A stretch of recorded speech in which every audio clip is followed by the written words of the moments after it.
सांप डसेगा तेरी जान चली जाएगी, बुरा दोस्त डसेगा तेरा ईमान चला जाएगा।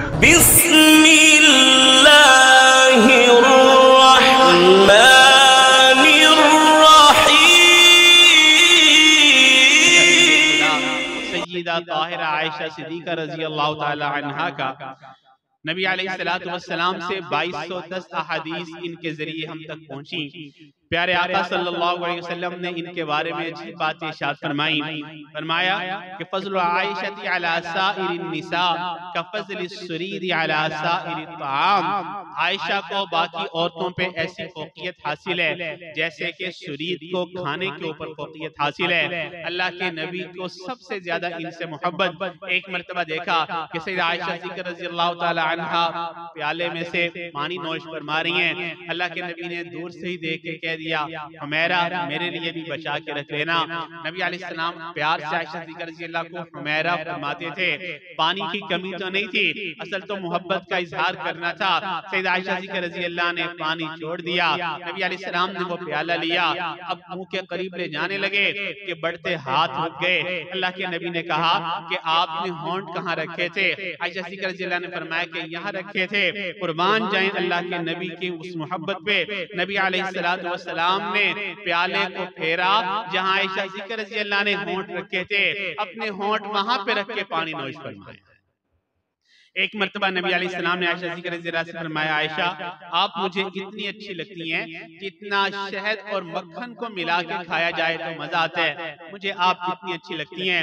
आयशा सिद्दीक़ा रज़ियल्लाहु बड़ी हाजिर जवाब थी, अर्ज़ करने लगी, अल्लाह के नबी आप तो मुझे इससे भी ज्यादा अच्छे लगते हैं और इतना अच्छे लगते हैं जितना खजूर को शहद के साथ मिला के खाया जाए, जितना मजा आता है मुझे इतने अच्छे आप लगते हैं।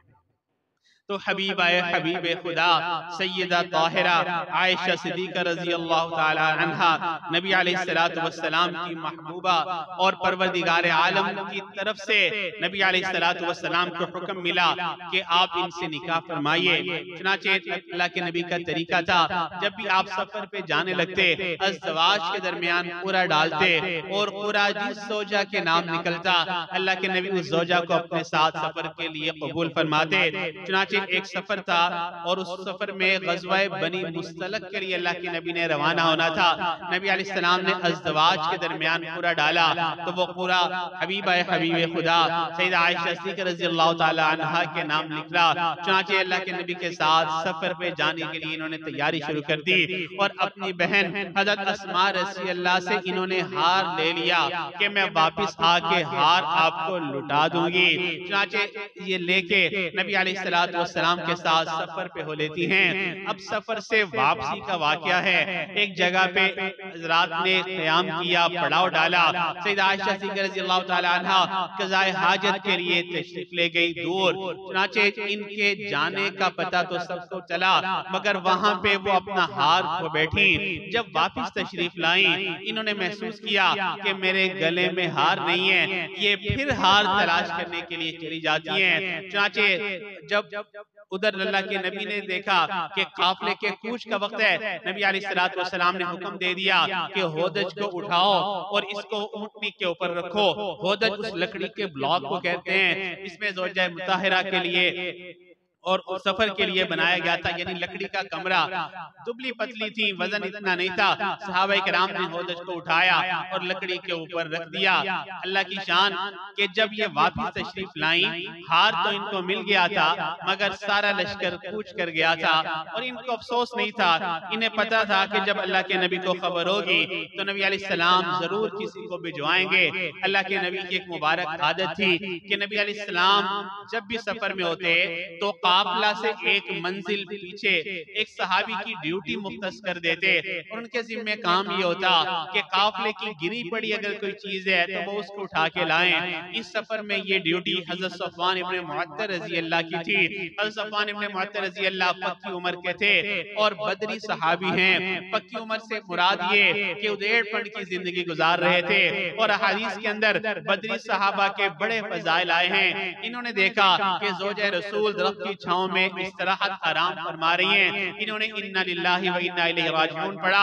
आयशा सिद्दीक़ा रज़ियल्लाहु अन्हा ने फरमाया कि मैं काफिले से बिछड़ गई हूँ। इन्होंने अपनी सवारी को बिठाया। आयशा सिद्दीक़ा रज़ियल्लाहु तआला अन्हा उस पे सवार होती हैं और सफ़वान इब्न मुअत्तल रज़ियल्लाहु तेज सवारी भगाते भगाते आयशा सिद्दीक़ा रज़ियल्लाहु को काफिले तक ले जाते हैं। इस सफर में मुनाफिकीन का सरदार अब्दुल्लाह बिन उबई भी था।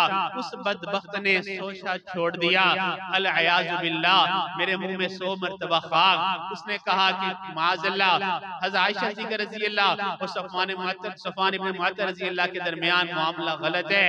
ये दोनों नाजायज ताल्लुकात में हैं और ये बात टॉक ऑफ द टाउन बन गई। आयशा रज़ियल्लाहु फरमाती हैं कि सफर से वापसी पे मैं बीमार हो गई और बीमारी में मुझे महीना लग गया। मुझे पता नहीं था कि मेरे बारे में शहर में ये बातें हो रही हैं। एक दिन मैं क़ज़ाए हाजत के लिए गई तो मेरे साथ एक खातून थी, उम्मे मुस्तलिह। चुनांचे उनका पाँव किसी पत्थर के साथ अटका तो वो गिरने लगी। जैसे वो गिरने लगी तो उन्होंने अपने बेटे को गाली दी। मैंने कहा कि आप अपने बेटे को गाली क्यों दे रही हैं? वो कलमा पढ़ने वाला, ईमान लाने वाला और बदर में भी शामिल हुए, आप अपने बेटे को गाली दे रही हैं। उम्मे मुस्तलिह ने मुझे कहा कि आपके बारे में शहर में जो बातें हो रही हैं, मेरा बेटा भी उनमें मुलव्वस है। फिर मैंने पूछा कि मेरे बारे में शहर में क्या बातें हो रही हैं, तो उम्मे मुस्तलिह ने मुझे बता दिया कि आपके बारे में तो शहर में ये बातें टॉक ऑफ द टाउन बनी हुई हैं कि आपका और माज़अल्लाह सफ़वान इब्न मुअत्तल रज़ियल्लाहु का कोई मामला गलत है। हज़रत आयशा रज़ियल्लाहु फरमाती हैं, ये अल्फाज तो मेरे दिल पे बिजली बन के गिरे कि ये मेरे बारे में लोग क्या कमेंट्स पास कर रहे हैं। फरमाती हैं कि मैं घर आई, मैंने अल्लाह के नबी से बात पूछी कि मुझे हकीकत हाल का इल्म हो सके। नबी अलैहिस्सलाम खामोश, मेरे सवाल का कोई जवाब न दिया। मैंने दूसरी मर्तबा इस्तिग़फ़ार किया, अल्लाह के नबी खामोश। तीसरी मर्तबा पूछा, फिर मैंने कहा अल्लाह के नबी, मुझे मेरे वालिदैन के यहाँ जाने की इजाजत दे दीजिए। मेरी ख्वाहिश थी मैं वहाँ जाके मामले की तहकीक करती हूँ। नबी अलैहिस्सलाम ने मुझे इजाजत दे दी। मैं अपने वालिद गरामी हज़रत अबू बकर रज़ियल्लाहु के घर आ गई। मैंने क्या देखा, घर का सारा माहौल अफसरदा है। मेरी वालिदा भी रो रो के बेहाल हैं और हज़रत अबू बकर सिद्दीक़ रज़ियल्लाहु भी बाहर ही नहीं निकलते, घर में रहते, हत्ता कि मस्जिद नबवी में भी ना जाते। मैं अजीब परेशानी और इस्तिराब में कि ये क्या मामला है। नबी अलैहिस्सलातु वस्सलाम को भी शरा सदर नहीं था कि मामले की हकीकत क्या है। अल्लाह के नबी सहाबा से मशवरा कर रहे थे कि बिलाखिर क्या किया जाए। उमर रज़ियल्लाहु ने एक मर्तबा कहा अल्लाह के नबी से, प्यारे आका सल्लल्लाहु अलैहि वसल्लम, अल्लाह रब्बुल इज्जत ने आपके बदन को इतना पाकीज़ा बनाया कि आपके बदन पे मक्खी भी नहीं बैठ सकती। मुझे तो ये बात झूठ लगती है, लिहाजा आप अपने दिल को कुशादा कीजिए। नबी सलाम फिर खामोश। चुनांचे एक मर्तबा सैयदना उस्मान गनी रज़ियल्लाहु ने मशवरा दिया, अल्लाह के नबी आपको याद नहीं, आपका जूता गंदा था और जिब्राइल आपको ये बताने के लिए आए थे कि आपका जूता गंदा है, इसको साफ कर लीजिए। अगर आपका जूता गंदा हो आपको बताया जाए और आपकी ज़ौजा ऐसी हो आपको ना बताया जाए। मुझे तो ये बात झूठ लगती है। नबी अलैहिस्सलाम ने फिर हज़रत अली रज़ियल्लाहु से पूछा, आपका क्या ख्याल है? हज़रत अली रज़ियल्लाहु ने फरमाया, अल्लाह के नबी, अल्लाह रब्बुल इज्जत ने तो आपका साया भी नहीं बनाया कि आपके साये के ऊपर भी कोई दस्तरस न पाए। अगर अदब की वजह से आपका साया नहीं बनाया गया तो आपकी ज़ौजा के ऊपर कोई दस्तरस कैसे पा सकता है? नबी अलैहिस्सलाम फिर भी खामोश। नबी अलैहिस्सलाम को शरा सदर न हुआ।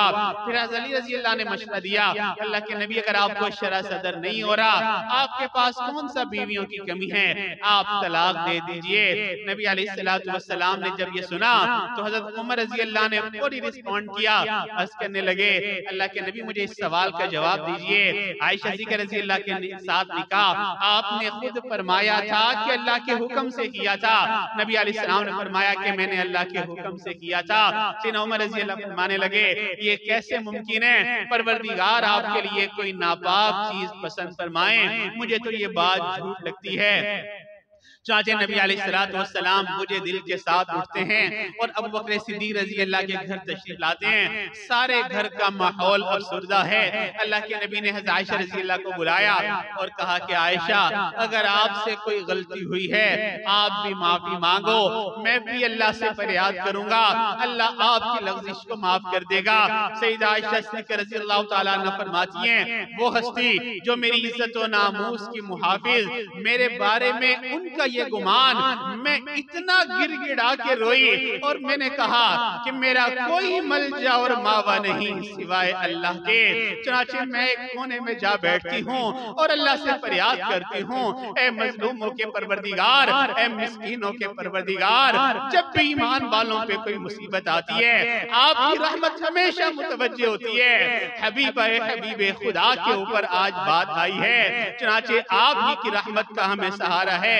इतने में अल्लाह के नबी के ऊपर वही की कैफियत तारी होती है। घर के सभी अफराद अब डर रहे हैं। नबी अलैहिस्सलातु वस्सलाम के ऊपर वही के बाद क्या हुक्म नाजिल हो।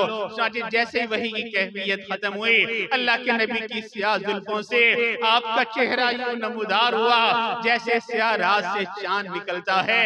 नबी अलैहिस्सलाम ने आयशा सिद्दीक़ा को बुलाया और फरमाया, आयशा मुबारक को अल्लाह रब्बुल इज्जत ने आपकी पाकदामनी पे कुरान करीम का 1.5 रुकू नाजिल फरमाया। अल-तय्यिबात लित-तय्यिबीन, अल-खबीसात लिल-खबीसीन, ये तमाम आयात सय्यदा ताहिरा आयशा सिद्दीक़ा रज़ियल्लाहु ताला अन्हा की पाकदामनी के ऊपर उतरे। अब देखिए क़यामत तक ये आयात पढ़ी जाएंगी, क़यामत तक हज़रत आयशा रज़ियल्लाहु की पाकदामनी के तज़किरे होंगे, हत्ता कि ये आयात जन्नत में भी पढ़ी जाएंगी। हज़रत आयशा सिद्दीक़ा रज़ियल्लाहु ताला अन्हा के तज़किरे जन्नत में भी होंगे। और एक और नुक्ता उलमा ने फरमाया कि सय्यदा यूसुफ अलैहिस्सलाम सलाम के ऊपर तोहमत लगी, अल्लाह रब्बुल इज्जत ने बच्चे से गवाही दिलवाई। बीबी मरियम के ऊपर तोहमत लगी, अल्लाह ने बच्चे से गवाही दिलवाई।